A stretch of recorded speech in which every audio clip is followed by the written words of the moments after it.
NXT starts off with Tony D'Angelo. He's celebrating being the new North American champion, but he ends up getting interrupted by Oba Fimby ends up coming out and he ends up getting on the microphone, ends up saying that he got him this one time, but it will not happen again, and that he basically wants a match at Halloween Havoc.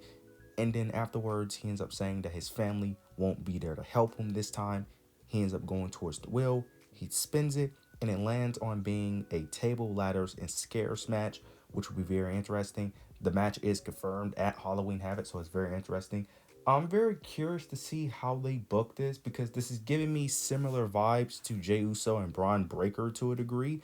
Besides, Oba Fimby pretending to be a babyface, but yeah, this is giving me similar vibes. I'm just very curious. Are they gonna pull the trigger, or they're gonna keep the title on Tony D'Angelo? Same thing with Braun Breaker. Are they gonna pull the trigger, or are they gonna keep the title on Jey Uso? So I'm very interested to see how that match plays out. Their match at no mercy. Their match on the CW network, the on the second episode of CW was great. So I'm assuming this match will be a banger as well. Now we know we're getting Stephanie Vaquer. She finally gets her first official match on NXT. She faces Ren Sinclair. It was a decent match. It was just a good warm-up match to showcase a bit of her style. She wins. After the match, Roxanne Perez and Cora Jade end up attacking Stephanie, but then this led to Julia to come out for the save.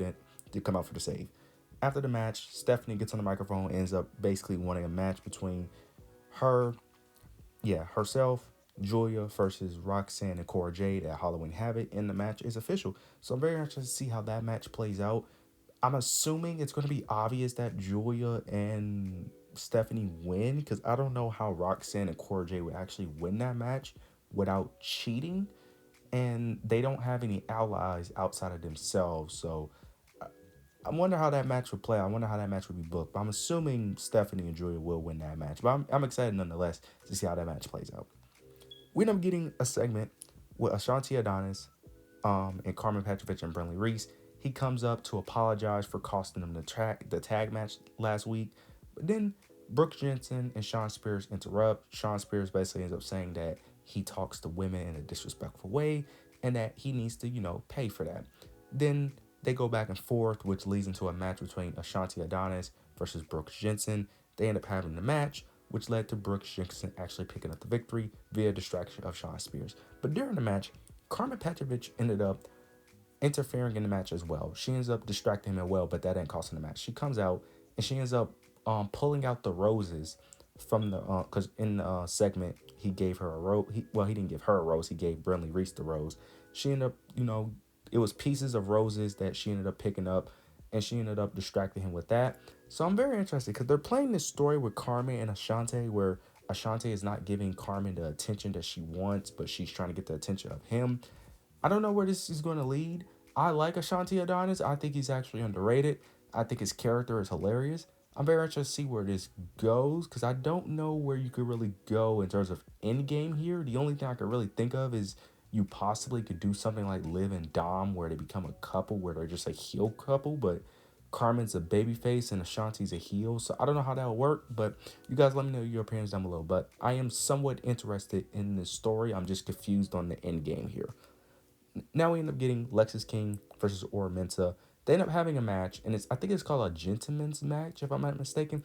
I know a few of the rules. I think one of the rules was can't knock your opponent over the top rope, and then you can't attack on the ground. Lexus King wanted a rematch because he wanted a clean, fair fight, which he ended up getting, and Lexus King ended up picking up the victory. They're telling the story of basically Lexus King becoming this changed man. He's not his father. He's better than his father, and he want to, show the world that he's this new person. Now, Ora Mensa and mainly everyone on the NXT roster is not buying it.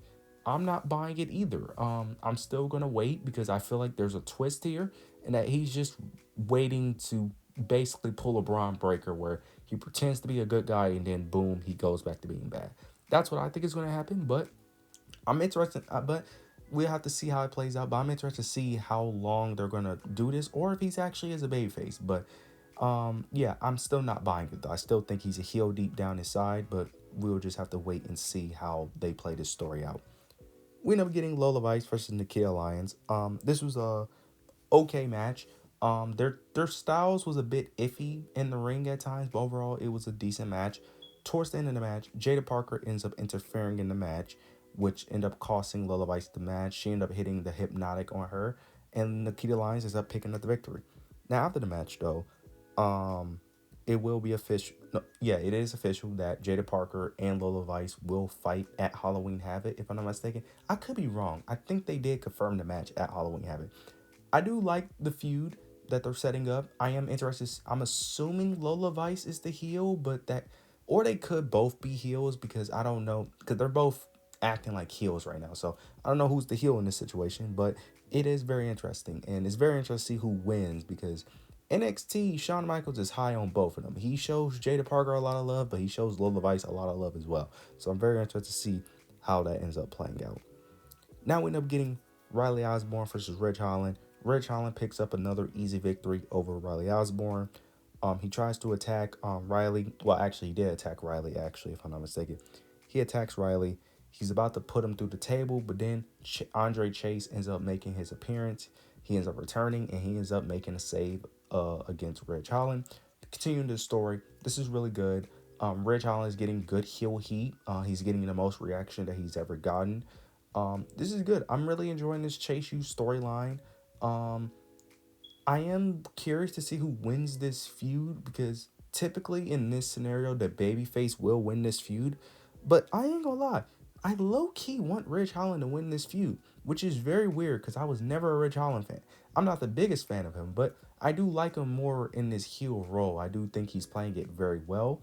And I do think if you want to, I'm not going to say build up a star because Ridge Holland is never going to be a star, but to elevate someone, I would say.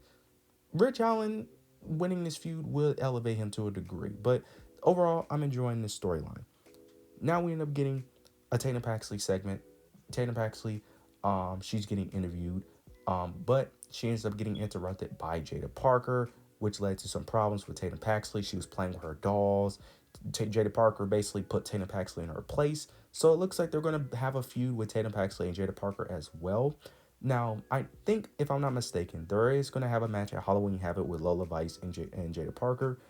I don't think they're going to hold out on Tatum Paxley being involved. Either that's going to be a triple threat match or she could interfere in that match. Because it looks like Tatum Paxley is going to put herself into Jada Parker's business one way or another because it looks like she's being inserted into that feud, which is, I'm excited for because Tatum Paxley deserves the TV time. You guys know how I feel about Tatum Paxley, but I'm also very torn because I love Jada Parker, but I also love Tatum Paxley. And if it's up to me, I want Tatum Paxley to just win, just be credible to some degree because I really think she deserves it. But I'm excited to see how this plays out. I'm very interested to see how this story plays out, how they make this work.